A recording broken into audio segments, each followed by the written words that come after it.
Bom dia, pessoal! Que alegria estarmos aqui juntos, iniciando essa semana, nesse domingo, para meditarmos a palavra de Deus e orarmos por nossas famílias. Sim, nós seguimos na leitura do profeta Zacarias, caminhando para o final da leitura do chamado Antigo Testamento, e te convidamos a meditar conosco hoje com as leituras dos capítulos 4, 5 e 6 do profeta Zacarias. São textos curtos em que ele continua declarando as visões proféticas que ele teve para encorajar o povo de Deus.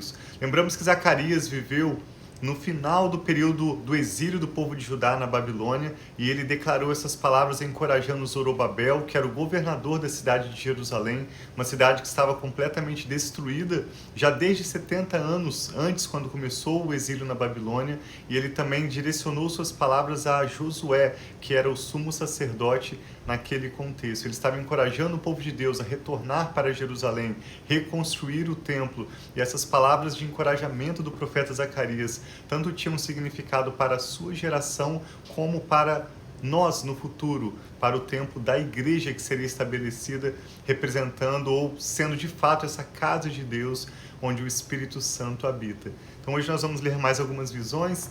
Te convidamos a meditar conosco, e ao final dessa leitura, eu e a Rafa queremos orar pela sua família e por essa nova semana que estamos iniciando hoje. Amém. Então vamos orar. Pai, obrigado pelo teu amor, o teu cuidado. Nós queremos colocar esse dia em tuas mãos, Pai, esse início dessa nova semana, e pedir a tua bênção sobre essa leitura, que o Senhor fale conosco e traga entendimento e revelação para cada um de nós. Nós te amamos e te adoramos em nome de Jesus. Amém. Acompanhe conosco então, Zacarias 4 começa dizendo assim: Então o anjo que falava comigo tornou a despertar-me, como se desperta alguém do sono, e me perguntou: o que você está vendo? Apesar de não ser o anjo que estava mostrando essas visões, mas Zacarias estava tendo visões de Deus, mas o anjo o leva a refletir e a entender o que cada uma dessas visões que ele tem representam. E Zacarias respondeu: Vejo um candelabro de ouro maciço, com um recipiente para o azeite na parte superior e 7 lâmpadas com 7 tubos para as lâmpadas. Há também 2 oliveiras junto ao recipiente, uma à sua direita e outra à sua esquerda. Muito interessante que, diferente do candelabro que estava no glorioso templo de Salomão, e aquele candelabro, entre outros utensílios de valor, foram levados para a Babilônia, quando a Babilônia atacou e conquistou Jerusalém, toda a região do sul de Judá. Esse candelabro era diferente porque ele era conectado a 2 oliveiras, uma de um lado e outra do outro lado, mostrando que não haveria necessidade do homem se esforçar para reabastecer o azeite, mas esse fogo continuaria queimando incessantemente, porque seriam sustentados pelo próprio Senhor. E o anjo pergunta a Zacarias no verso 4. Perguntei ao anjo que falava comigo: o que significa isso, meu senhor? E o anjo me respondeu: você não sabe? Não, meu senhor, respondi. Então ele me disse: esta é a palavra do Senhor para Zorobabel. Não por força nem por poder, mas pelo meu espírito, diz o Senhor dos Exércitos. Quem é você, ó grande montanha? Diante de Zorobabel você se tornará uma planície. Ele colocará a pedra principal aos gritos de graciosa, graciosa é. Sim, nós vemos nesse verso 6 um dos principais versos de Zacarias, quando ele deixa claro que o que nós vamos viver no Espírito, que nós vamos desfrutar do melhor de Deus, não será conquistado pela nossa força, nem pelo nosso poder, não pelo nosso esforço, nem pela nossa influência, mas pelo Espírito do Senhor. Isso nos lembra as palavras que Paulo escreveu em Colossenses 3, quando ele nos chama a viver uma vida de santidade no Espírito, e ele fala que a paz do Senhor seja o árbitro, juiz em nossos corações. Assim como nós fomos chamados para viver em paz como membros de um só corpo, e somos chamados a ser agradecidos por aquilo que o próprio Deus está fazendo no modo dele, no tempo dele. Assim seria a reconstrução do templo de Salomão, e assim seria o estabelecimento da igreja nos dias em que vivemos hoje. Verso 8. A palavra do Senhor então veio a mim. As mãos de Zorobabel lançaram os alicerces desse templo. As mãos dele também o terminarão. Assim saberão que o Senhor dos Exércitos me enviou a vocês. Quem ousa desprezar o dia das pequenas coisas, ou os pequenos começos? Eles ainda verão, com grande alegria, a pedra principal nas mãos de Zorobabel. Estes são os 7 olhos do Senhor que percorrem toda a terra. Aqui fica claro que Zorobabel é um tipo de Cristo. Ele aponta para a pessoa de Jesus, que é aquele que iniciou a igreja, aquele que completará a boa obra que ele começou em nossas vidas, e aquele que é claramente descrito no Novo Testamento como a pedra principal ou a pedra angular sobre a qual a igreja é estabelecida. A seguir, perguntei ao anjo: o que significam estas 2 oliveiras à direita e à esquerda do candelabro? Também perguntei: o que significam estes 2 ramos de oliveira ao lado dos 2 tubos de ouro que derramam azeite dourado? Ele me disse: você não sabe o que eles significam? Não, meu senhor, respondi.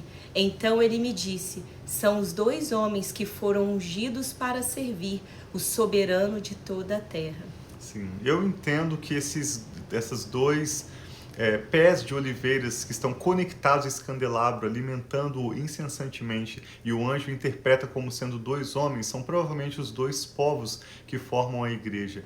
Paulo descreve isso, nós sempre repetimos, é um texto tão importante, Romanos capítulos 9, 10 e 11. Ele deixa claro que Israel não foi substituído pela igreja no plano de salvação, mas Israel, na verdade, se uniu aos gentios para desses 2 povos fazer um só corpo. E a igreja do Senhor Jesus é feita do povo de Israel e dos povos gentios. Esse é o entendimento que eu tenho dessas 2 oliveiras que continuamente, pela unção do Espírito, mantém esse candelabro, essa candeia acesa.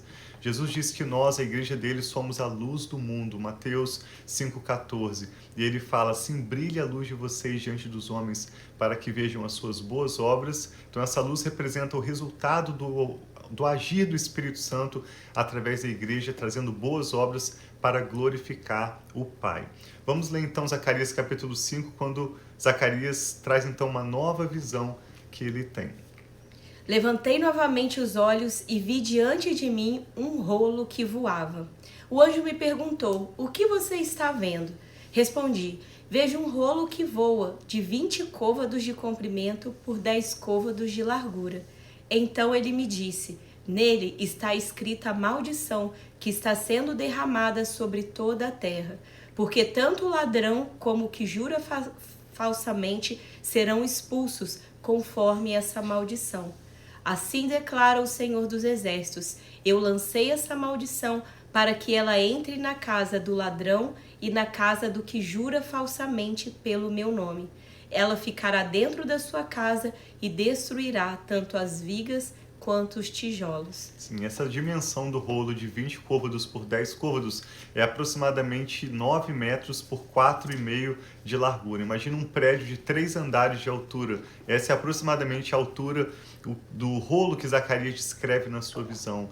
E o anjo interpreta para ele como sendo os escritos das maldições contra aqueles que têm trabalhado contra os propósitos de Deus. Por mais que Zacarias escreveu primariamente para encorajar o povo de Deus, tanto na reconstrução do Templo de Salomão, quanto no estabelecimento da igreja, ele também reafirma, como todos os demais profetas, que o Senhor executará o seu justo juízo sobre toda a impiedade, sobre todo aquele que, rejeitando a vontade de Deus, a graça de Deus, escolhe trabalhar contra o propósito de Deus em nossas vidas. Em seguida, ele traz mais uma visão no verso 5, Zacarias 5:5. Em seguida, o anjo que falava comigo se adiantou e me disse: olhe e veja o que vem surgindo. Perguntei o que era aquilo e ele me respondeu: é um recipiente. Disse mais: aí está o pecado de todo o povo da terra. Então a tampa de chumbo foi levantada e dentro do recipiente estava sentada uma mulher. Ele disse: esta é a impiedade. Depois empurrou-a para dentro do recipiente, fechando-o de novo com tampa de chumbo. Ergui novamente os meus olhos e vi chegarem à minha frente 2 mulheres com asas como de cegonha. O vento impeliu as suas asas e elas ergueram um recipiente entre a terra e o céu. Perguntei ao anjo que falava comigo: para onde estão levando o recipiente? Ele me respondeu: para a terra de Sinar, onde vão construir uma casa para ele. Quando ficar pronta, o recipiente será colocado ali no seu pedestral. E por último, no capítulo 6 de Zacarias, ele relata dizendo: Olhei novamente e vi diante de mim 4 carruagens que saíam do meio de 2 montanhas de bronze. A primeira carruagem, estavam atrelados cavalos vermelhos. A segunda, cavalos pretos. A terceira, cavalos brancos. E a quarta, cavalos malhados. Todos eram vigorosos. Perguntei ao anjo que falava comigo: que representam estes cavalos atrelados, meu senhor? O anjo respondeu: Estes são os 4 espíritos dos céus, que acabam de sair da presença do soberano de toda a terra. A carruagem, puxada pelos cavalos pretos, vai em direção à terra do norte, e que tem cavalos brancos vai em direção ao ocidente, e que tem cavalos malhados vai para a terra do sul. Os cavalos vigorosos avançam, impacientes para percorrer a terra, e o anjo lhe disse: Percorram toda a terra. Assim o fizeram. Então ele me chamou e disse: Veja, os que foram para a terra do norte deram repouso ao meu espírito naquela terra. Sim, ele descreve aqui a direção do cavalo negro, do cavalo branco, do cavalo malhado, mas não menciona exatamente a direção do cavalo vermelho. Alguns comentaristas acreditam que quando diz os cavalos vigorosos, essa palavra também se assemelha com a palavra vermelho. É possível que seja no original a palavra vermelho ou que esses cavalos vigorosos sejam os cavalos vermelhos, que avançam sobre a terra impacientes. A cor vermelha representa o sangue, a guerra. Então, cada um desses cavalos representam um elemento do juízo de Deus também sobre a terra no final dos tempos. E ele conclui o capítulo 6 falando sobre Josué, depois de mencionar Zorobabel como governador que seria responsável pela reconstrução do templo. Ele menciona uma palavra a Josué, o sumo sacerdote daquela época. Já mencionamos que este não é o Josué que conquistou ou liderou o povo de Israel na conquista da terra prometida, porque a conquista aconteceu séculos antes do período dos juízes, antes do período dos reis e antes do período do exílio na Babilônia. Esse é outro Josué a quem diz: a palavra do Senhor veio a mim. Tome objetos dos exilados Eudai, Tobias e Gedaías, que chegaram da Babilônia. No mesmo dia, vá à casa de Josias, filho de Sofonias. Pegue a prata e o ouro, faça uma coroa e coloque-a na cabeça do sumo sacerdote Josué, filho de Jeozadaque. Ou seja, esse não é o Josué, filho de Num, mas Josué, filho de Jeozadaque, outro homem a quem o Senhor também encoraja, chama para não temer, mas ser um instrumento nas mãos de Deus para abençoar o seu povo. Diga-lhe que assim diz o Senhor dos Exércitos: aqui está o homem cujo nome é Renovo. Do seu lugar ele crescerá e construirá o templo do Senhor. Ele construirá o templo do Senhor, será revestido de majestade e se assentará no seu trono para governar. Ele será sacerdote no trono e haverá harmonia entre os dois. A coroa será para Eudai, Tobias, Gedaías e En, filho de Sofonias, como memorial no templo do Senhor. E conclui dizendo: gente de longe virá ajudar a construir o templo do Senhor. Então vocês saberão que o Senhor dos Exércitos me enviou a vocês. Isso só acontecerá se vocês obedecerem fielmente à voz do Senhor, o seu Deus. Então Zacarias continua declarando as visões proféticas que ele teve como uma maneira de encorajar o povo de Deus. E é muito interessante nós observarmos que essa palavra tinha tanto cumprimento para a sua geração, quanto para nós hoje, nos dias em que vivemos, nos dias da graça, nos dias do derramar do Espírito e da Igreja do Senhor Jesus. Sim, e lembrando, como nós lemos no primeiro capítulo que a gente leu hoje, que não é por força nem por violência, mas pelo Espírito de Deus. Então o Espírito Santo de Deus nos ajuda a fazer aquilo que nós não temos capacidade humana para fazer, mas é só o Senhor. Não é a nossa força, o nosso esforço humano, mas é o fluir do Senhor, aquilo que Deus pode multiplicar, fazer o que é necessário sobre a nossa vida. Então, se hoje tem algo que você esteja se esforçando demais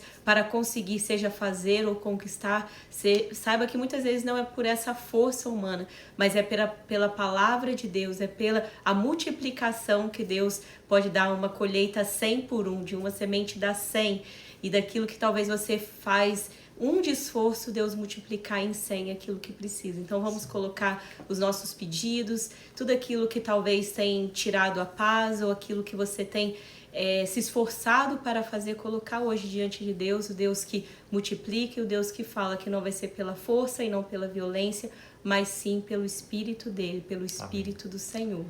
Vamos orar juntos. Te damos graças, meu Deus, Sim, meu Pai. por saber e lembrar que o Senhor é aquele que cumpre para conosco o seu bom propósito. Sim, meu Nós Pai. queremos a cada dia, no que se refere a nós, escolher aquilo que o Senhor tem para nós, fazermos a nossa parte, sim, mas sempre confiar que o Senhor tem um tempo perfeito, Sim, uma Senhor. maneira perfeita de agir Sim, em meu nosso Pai, favor. tu tens. E independente de tudo, de qualquer circunstância, o Senhor cumprirá para conosco o seu bom propósito. Nós nos submetemos completamente ao senhorio de Jesus, te entregamos nossas vidas, nossas famílias e cada motivo de oração que agora são apresentados ao Senhor, pedindo que o Senhor receba, contemple, Pai, cada necessidade, cada família e venha de acordo com a realidade de cada um, respondendo os nossos pedidos de oração, Amém, recebendo Senhor. a nossa gratidão. Sim, E nos Senhor. ensine, Espírito Santo, a sermos guiados pela Tua paz. Que a Tua paz seja de fato juiz em nossos corações, para nos guiar em cada decisão, em cada atitude, em cada uma das nossas palavras, e que inclusive os nossos pensamentos sejam permeados pela paz e pelas revelações do Senhor, Que assim como seja, Zacarias meu Pai. teve. Nos dê maior compreensão e entendimento e nos ajude a vivermos guiados pela Tua palavra dia após dia e momento a momento. Nós dedicamos ao Senhor a nossa família, oramos por essa Senhor, em nova nome de semana que Jesus. iniciamos hoje. E eu e a Rafa abençoamos cada pessoa que ora conosco, Recebe, sua Pai. família, seu lar, que haja Sim, meu paz, Pai. que haja direções do Senhor e que o Senhor cumpra para conosco o teu bom propósito. Cumpra, É o Pai. que oramos com ações de graças, consagrando ao Senhor a nossa família e essa nova semana, em nome do Senhor Jesus. Amém. Então que Deus abençoe muito sua vida, sua família, essa nova semana e nos vemos amanhã. Lembrando que agora mudou o horário aqui nos Estados Unidos, então nós continuamos às 6 horas da manhã. Amanhã estaremos às 6 horas da manhã ao vivo, mas no Brasil, se você quiser estar ao vivo conosco, será às 9 horas do horário de Brasília. Então nos vemos amanhã. Um abraço aí para Lucy, para a irmã Lúcia. Deus abençoe muito você, seu esposo, toda a sua família. Assim seja. Deus abençoe mesmo a sua família. Nós amamos vocês. Um abraço.